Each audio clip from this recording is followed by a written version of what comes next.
Routine বলে সবার যখন মাথা খারাপ যে এখনো আমাদের পরীক্ষার বেশি বাকি নেই, তো এখনো কেন রুটিন দিচ্ছে না? আসসালামু আলাইকুম। সুপ্রিয় পরীক্ষার্থীরা, এইচএসসি পরীক্ষার্থীরা, 2026 সালে যারা এইচএসসি পরীক্ষা দিবে, তোমরা সবাই কেমন আছো? আশা করি সবাই অনেক অনেক ভালো আছো। তো তোমাদের দোয়ায় আমিও অনেক ভালো আছি।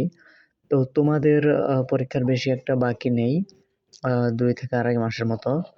এসএসসি পরীক্ষা শেষ হওয়ার পর কিন্তু তোমাদের পরীক্ষা শুরু হয়ে যাবে, কারণ শিক্ষামন্ত্রী চাচ্ছে না যে তোমাদের পরীক্ষা এত বছর যেভাবে পিছিয়ে গেছে আরো পেছাক।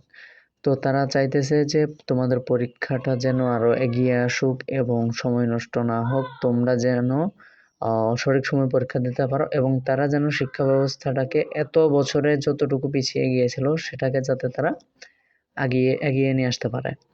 তো যার কারণে আর কি তারা পরীক্ষা ব্যবস্থাটাকে একটু আগিয়ে নিয়ে আসতেছে।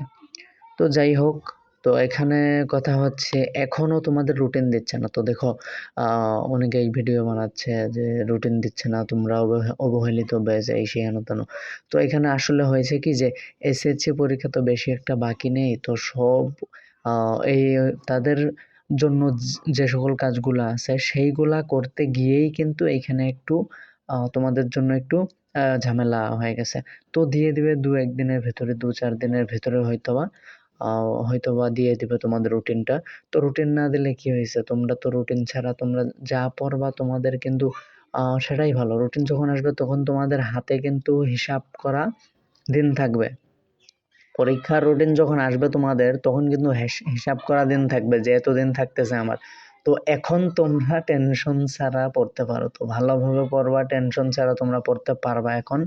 কেননা তোমরা এখনো জানো না যে পরীক্ষার কতদিন আছে, এইচএসসিরা জানো না যে পরীক্ষার কতদিন আছে। তো আমি বলবো যে তোমরা একটু ভালোভাবে লেখাপড়া করো, এবং এইসব তোমাদের রুটিন যেইগুলো আছে এইগুলোর চিন্তা তোমরা মাথা থেকে ছেড়ে দাও। রুটিন দিলে দেখ, না দিলে না দেখ, যেদিন দিবে সেদিন দেখা যাবে। কথা ক্লিয়ার? যেদিন দেবে সেদিন দেখা যাবে। এর আগে তোমরা যে লেখাপড়া বন্ধ করে বসে থাকবা, তোমরা সেই টেনশনেই থাকবা, এইগুলা করা যাবে না। তো তোমরা রুটিনের চিন্তা ভাবনা টেনশন বাদ দিয়ে তোমরা ঠিক মতো লেখাপড়াটা করো। লেখাপড়াটা ঠিকভাবে করলে তোমরা পরীক্ষায় ভালো রেজাল্ট করতে পারবে। বরাবরের মতো আমি এই কথাই বলি প্রত্যেক ভিডিওর শেষে, যে তোমরা ভালোভাবে লেখাপড়া করো। লেখাপড়া ভালোভাবে করলে কিন্তু তোমাদের জন্যই ভালো, এবং তোমরা ভালো রেজাল্ট করলে তোমাদের মুখে হাসি ফুটবে, এবং কি তোমার ফ্যামিলি মেম্বার যারা আছে তাদের মুখেও হাসি উঠবে। তো বুঝতেই পারছো যে রুটিনের ফরসায় না থেকে তোমরা লেখাপড়াটা শুরু করে দাও। তো আমি ভিডিওটা বেশি আর লম্বা করতেছি না, তো ভিডিওটা এই পর্যন্তই। পরবর্তী ভিডিও পর্যন্ত সবাই সুস্থ থাকো, ভালো থাকো, নিজের যত্ন নিও। আসসালামু আলাইকুম।